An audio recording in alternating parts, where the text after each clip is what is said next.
काकभूषुंडी जी महाराज को दर्शन दिया भगवान ने।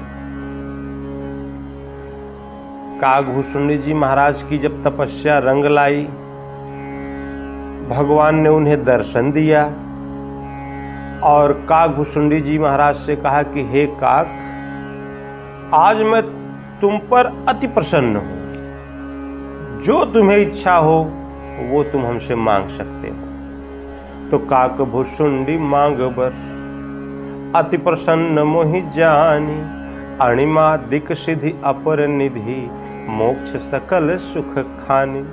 तुम रिद्धियां मांग लो, सिद्धियां मांग लो, संपूर्ण सुख की खानी मोक्ष मांग लो। आजो देहु सब संशय नाही, मांगू जो तो ही भाव मन माही। आज निसंदेह मैं तुम्हें सर्वस्व प्रदान कर दूंगा, जो तुम्हारी इच्छा हो वो मांग लो।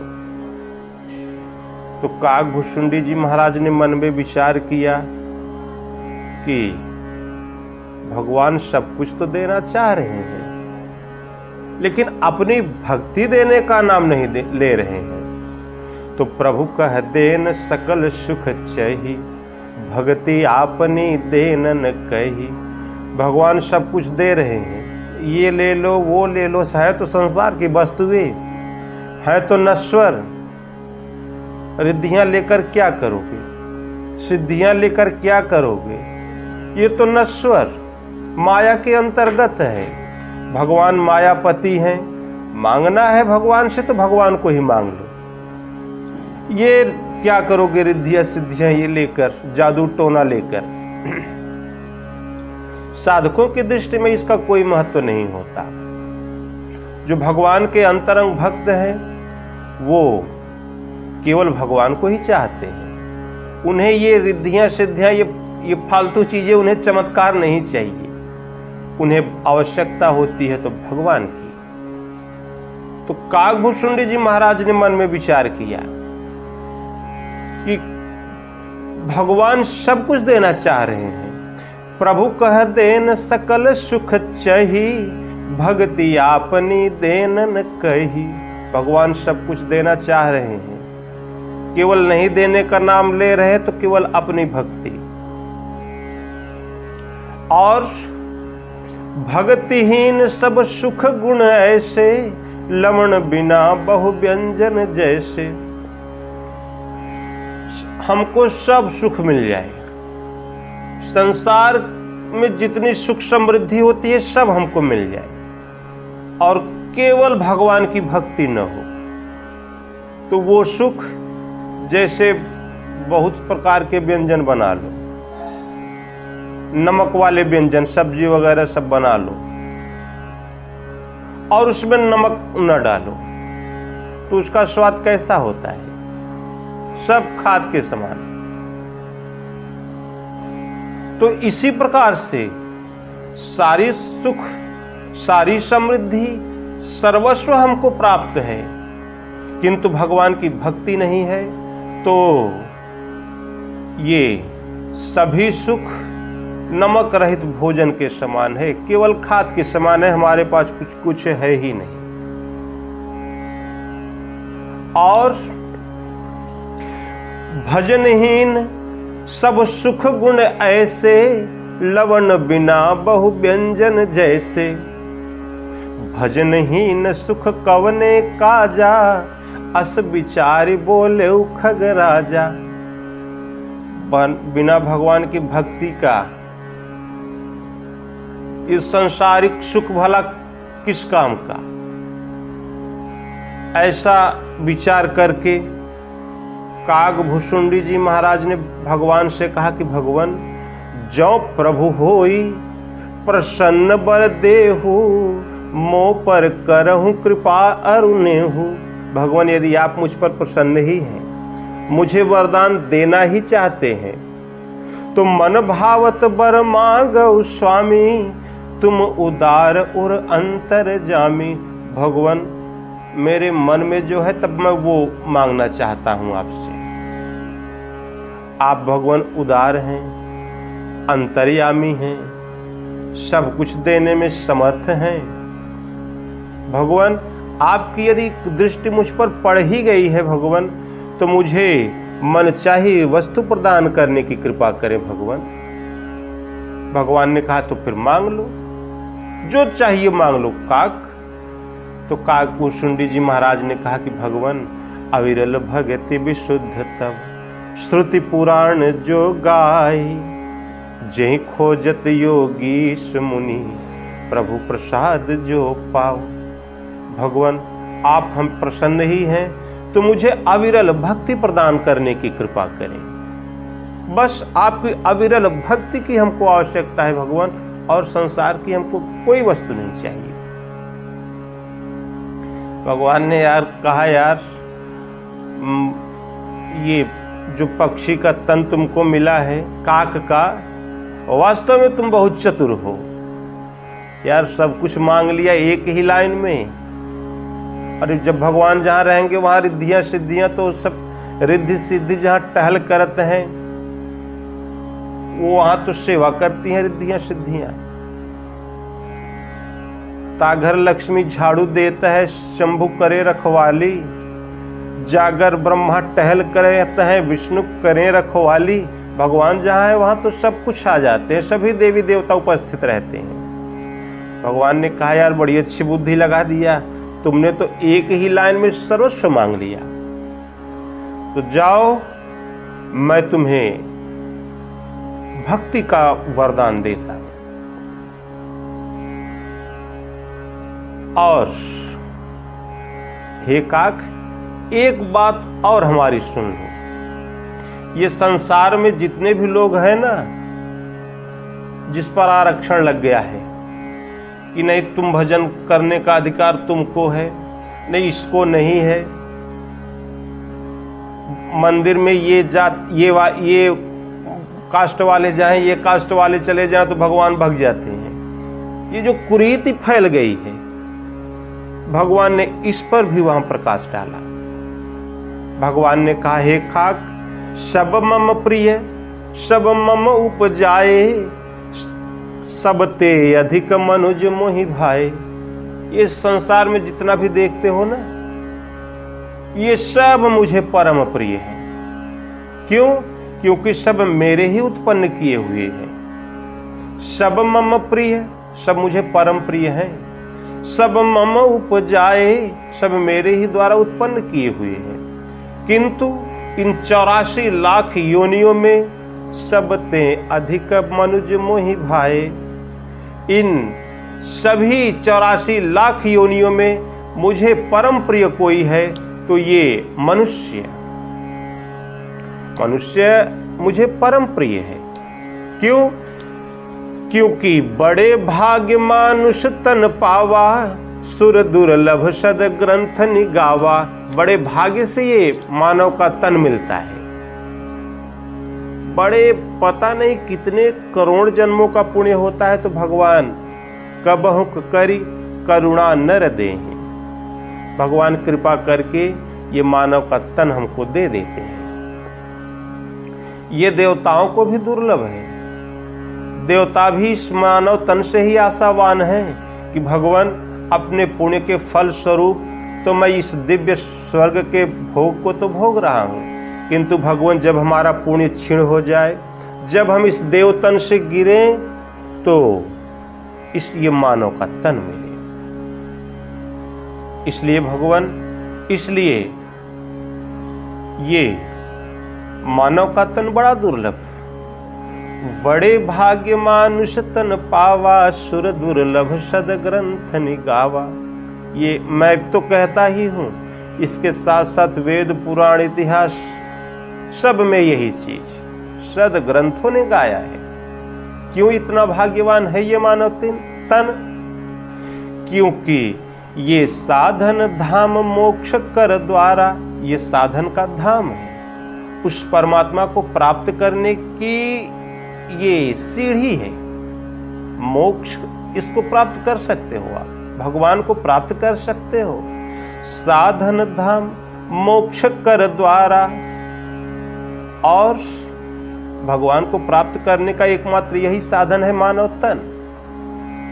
और जो मानव तन प्राप्त कर लिया, भगवान की तरफ 2 कदम नहीं चला, वो उसकी क्या गति होती है। साधन धाम मोक्ष कर द्वारा, पाई न जे परलोक संवारा।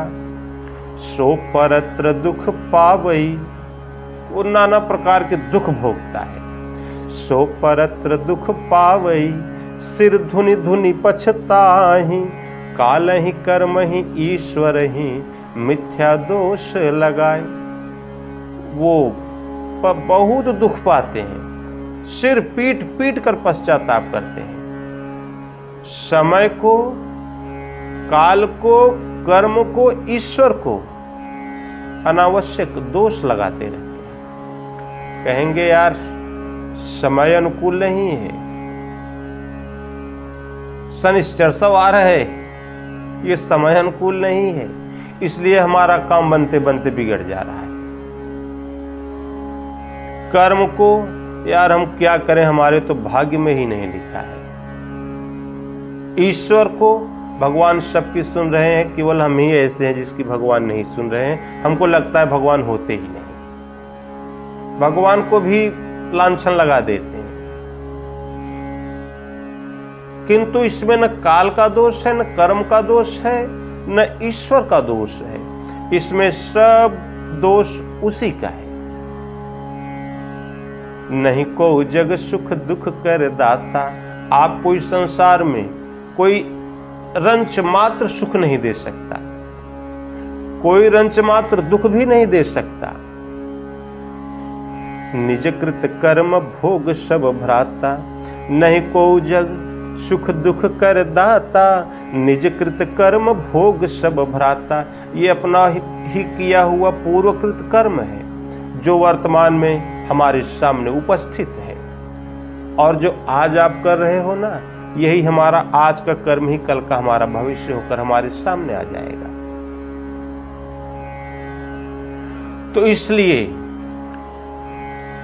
ये जिसको मानव तन प्राप्त है वो बड़ा भाग्यवान है। और इस मानव तन को प्राप्त करने के बाद जो भगवान का भजन नहीं करता, भगवान की स्तुति नहीं करता, उनकी आराधना नहीं करता, वो नाना प्रकार के कष्टों को भोगता है और अंत में समय को, भाग्य को और ईश्वर को अनावश्यक ही दोषारोपण करते रहता है।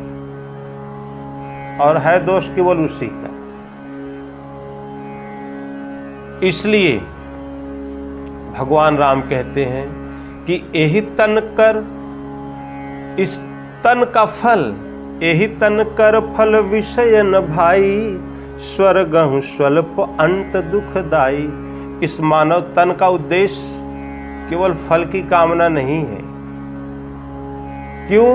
क्योंकि स्वर्ग भी स्वल्प है और अंत में केवल दुख प्रदान करने वाला है और कुछ भी नहीं है।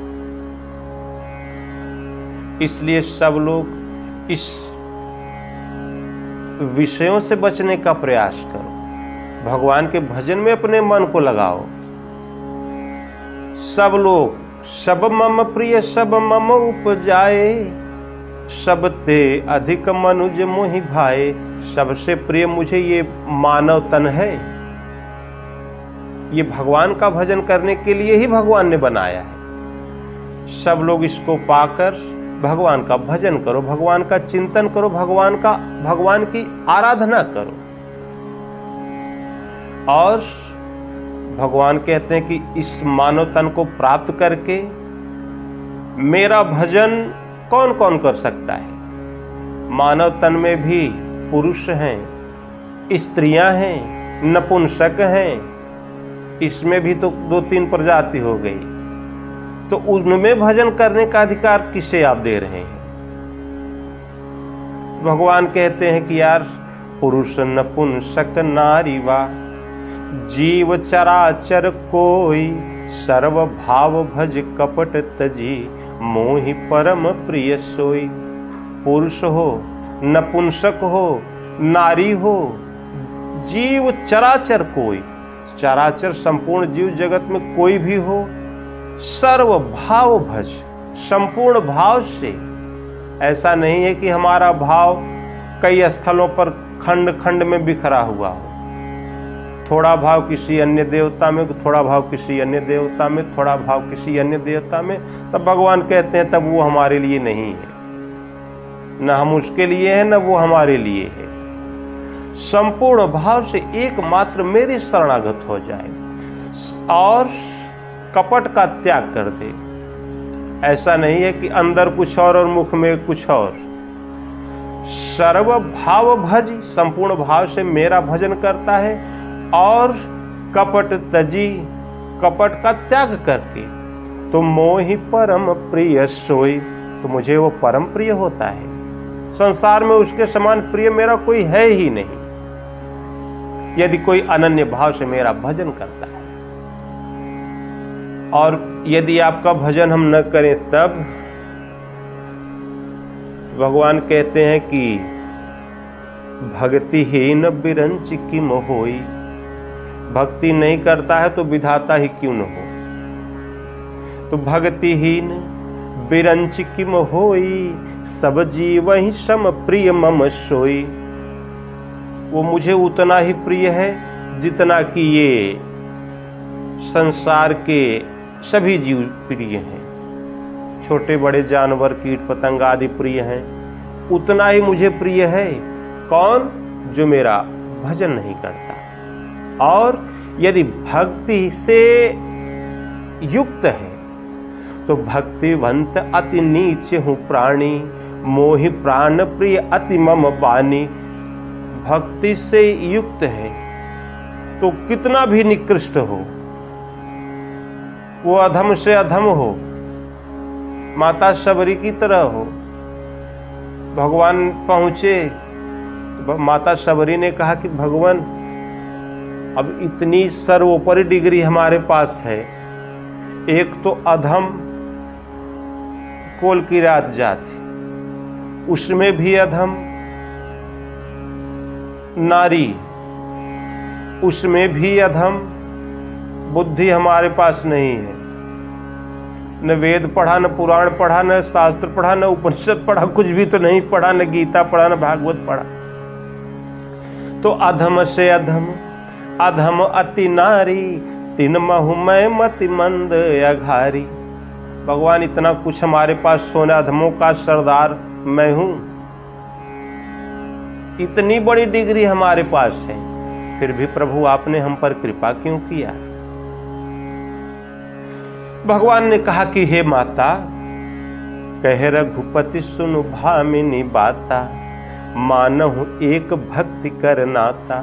तुम चाहे कुछ भी हो जाओ, अपने आप को चाहे जो समझो, किंतु मुझे केवल एक रिश्ता सृष्टि में प्रिय है और वो रिश्ता है केवल भक्ति का। भजन का, चिंतन का, कितने भाव से आप लगे हैं भजन में, कितने भाव से आप हमारे हृदय से आप जुड़े हुए हैं, बस उसी भाव की हमको आवश्यकता होती है, बस उसी प्रेम का हमारा आपका संबंध होता है। संसार के डिग्री डिप्लोमा का कोई संबंध नहीं है। और माता कह रघुपति सुनु भामिनी मोरे, सकल प्रकार भक्ति उर तोरे। भगवान ने कहा कि हे माता, भक्ति के 9 अंग हैं और 9 में से कोई करता है तो 1 करेगा, 2 करेगा, 3 करेगा, लेकिन 9 के 9 भक्ति जो होते हैं ना, वो सब तुम में है। तुम हमारे धाम जाओ। भगवान ने अपना धाम प्रदान कर दिया माता शबरी को। घर से निकले ही थे तो रास्ते में एक केवट मिल गया, और उसकी क्वालिटी जानते हैं आप? जासु छाह छुई ले सींचा। किसी पर उसकी परछाई पड़ जाती थी तो स्नान करना पड़ता था, नहाना पड़ता था लोगों को। ज्योतिषाचार्यों ने घोषणा कर दिया कि तोरे हाथों में तो राम भक्ति की रेखा ही नहीं है। राम भक्ति करता सुन रेखा। किंतु भगवान अपना लिए केवट को। भगवान की शरण में जब केवट चला गया तो राम कीन है आपन जब ही ते, भयं भुवन भाजन तब ही ते। भगवान ने जब अपना लिया, स्वीकार कर लिया केवट को, तो तीनों लोकों में उसके समान और कोई भी नहीं था। सबसे पवित्र तीनों लोकों में कोई था तो वो था केवट। जब सब लोग मिलकर अवध छोड़ने आए प्रभु को, तो भगवान राम ने कहा कि भैया केवट, तुम मुझे भरत के समान प्रिय हो, तुम मम प्रिय भरत ही सम भ्राता। तात रहे पुर आवत जाता। हे तात, ये अवध के दरवाजे तुम्हारे लिए खुले हैं, जब तुम्हारी इच्छा हो तुम आ सकते हो, रह सकते हो, पूरी व्यवस्था है। इसको कभी ये हमारा मत समझना, ये सब तुम्हारा है। तो इसलिए कितने भी बड़े अधम हो, कितनी भी बड़ी अधमता की डिग्री हमको मिल गई हो, अछूत हो जाए हम नीच जो घोषित करने लोग, किंतु भगवान की दृष्टि में नीचा ऊंचा कोई नहीं होता है। भगवान की दृष्टि में नीचा वह है जो भगवान का भजन नहीं करता, और भगवान की लिस्ट में सर्वोपरि वो हैं जो भगवान का भजन करते हैं। तो भक्तिवंत अति नीच हूं प्राणी, मोहि प्राण प्रिय अस मम बानी। भगवान कहते हैं कि मुझे प्राणों के समान प्रिय होता है। भगवान कभी झूठ नहीं बोलते। तो जननी माता, जनक पिता, जननी जनक बंधु सुत दारा। तन धन भुवन सुहृद परिवारा। सब कर ममता ताग बटोरी। मम पद मन ही बांध बर डोरी। जो सर्वस्व जहां तक आपका लगाव है, जहां तक आसक्ति है, वो सब भगवान कहते हैं सब एक धागे में लपेट कर वो मेरे चरणों में जो बांध देता है। जननी जनक बंधु सुत दारा। तन धन भुवन सुहृद परिवारा। सबके ममता ताग बटोरी। मम पद मन ही बांध बर डोरी। अस सज्जन मम उर्बस कैसे। लोभी हृदय बसहि धनु जैसे। जैसे लोभी की हृदय में धन बसा करता है, अपने मर जाएगा, धन को नहीं छोड़ेगा।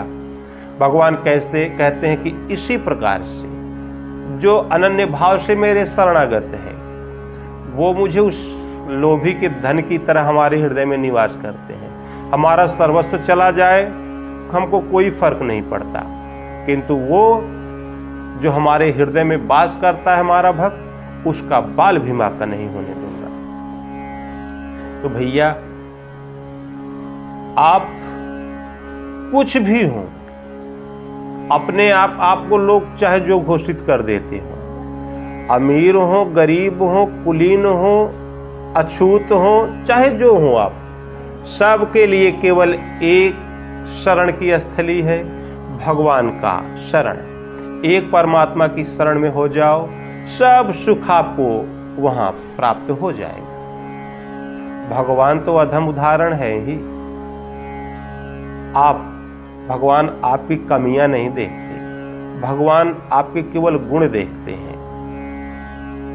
और गुण ये नहीं है कि हम ज्योतिष विद्या में निपुण हो गए तो हम गुणवान हो गए, हमें वेद विद्या में निपुण हो गए तो हम गुणवान हो गए, कुछ नहीं।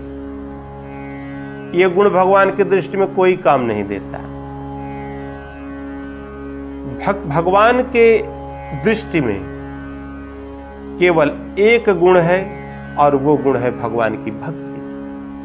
जितने मन क्रम वचन से भगवान के प्रति जितने हम लगे हुए हैं, बस वही गुण हमारा है। इसलिए सब लोग श्रद्धा के साथ, समर्पण के साथ, भक्ति के साथ, वैराग्य के साथ एक परमात्मा की शरणागत हो जाओ। मन क्रम वचन से जहां हमारी श्रद्धा से डोर भगवान से लगी, तो भगवान जानते हैं आपको क्या आवश्यकता है, भगवान वो सब कुछ प्रदान करने लग जाते हैं। भगवान से मांगना नहीं है। अरे भगवान कोई अनभिज्ञ का नाम थोड़ा ही है। भगवान सब जानते हैं आपको क्या चाहिए, क्या नहीं चाहिए, क्या आवश्यकता है। भगवान वो सब कुछ दे देंगे आपको। कभी आप भगवान की तरफ बढ़ो तो 2 कदम, भगवान के भजन में लगो तो फिर देखो भगवान आपके लिए क्या करते हैं।